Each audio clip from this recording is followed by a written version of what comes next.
क्या एक कंपनी का ड्रेस कोड धर्म के आधार पर अलग अलग हो सकता है? क्या किसी को हिजाब या पगड़ी की इजाजत हो और किसी को बिंदी तिलक से रोका जाए? यही सवाल इस समय देश भर में उठ रहा है। मशहूर कंपनी लेंसकार्ट एक ऐसी ही गाइडलाइन को लेकर विवादों में घिर गई है।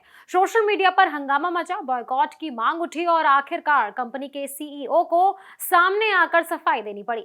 चश्मे और लेंस बनाने वाली बड़ी कंपनी लेंसकार्ट इस समय विवादों में है। विवाद की वजह बनी कंपनी की एक कथित स्टाइल गाइड, जिसमें कर्मचारियों के पहनावे को लेकर कुछ नियम लिखे गए थे। इस गाइडलाइन के मुताबिक कर्मचारियों को बिंदी, तिलक और सिंदूर लगाने की अनुमति नहीं थी।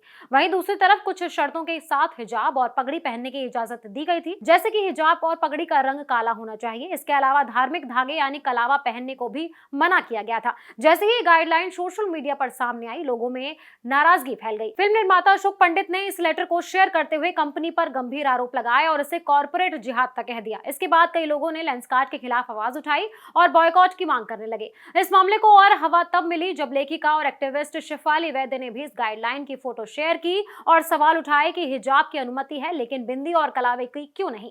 सोशल मीडिया पर बढ़ते दबाव के बावजूद कंपनी के सीईओ पीयूष गोयल सामने आए और उन्होंने सफाई दी। उन्होंने एक्स पर एक लंबा चौड़ा पोस्ट लिखकर कहा कि जो दस्तावेज वायरल हो रहे हैं वो कंपनी की मौजूदा एचआर पॉलिसी नहीं है। पीयूष बंसल ने माना कि ये एक पुरानी ट्रेनिंग डॉक्यूमेंट है जिसमें बिंदी और तिलक को लेकर गलत बात लिख दी गई थी जो नहीं होनी चाहिए थी। उन्होंने साफ कहा कि उनकी कंपनी में किसी भी धार्मिक प्रतीक पर कोई रोक नहीं है। उन्होंने ये भी बताया कि ये दस्तावेज 17 फरवरी को ही हटा दिया गया था, यानी विवाद शुरू होने से पहले ही कंपनी ने इस गलती को सुधार लिया था। सीईओ ने अपनी गलती मानते हुए कहा कि उन्हें इस चूक को पहले पकड़ लेना चाहिए था और इसके लिए जिम्मेदारी उन्हीं की है। उन्होंने अपनी टीम को निर्देश दिए हैं कि आगे से ऐसी कोई भी सामग्री की अच्छी तरह जांच की जाए। पीयूष बंसल ने यह भी कहा कि लेंसकार्ट एक भारतीय कंपनी है और यहाँ हर धर्म और संस्कृति का सम्मान किया जाता है। कंपनी के हजारों कर्मचारी अपने अपने धर्म के प्रतीक पहनकर काम करते हैं और यही कंपनी की पहचान है।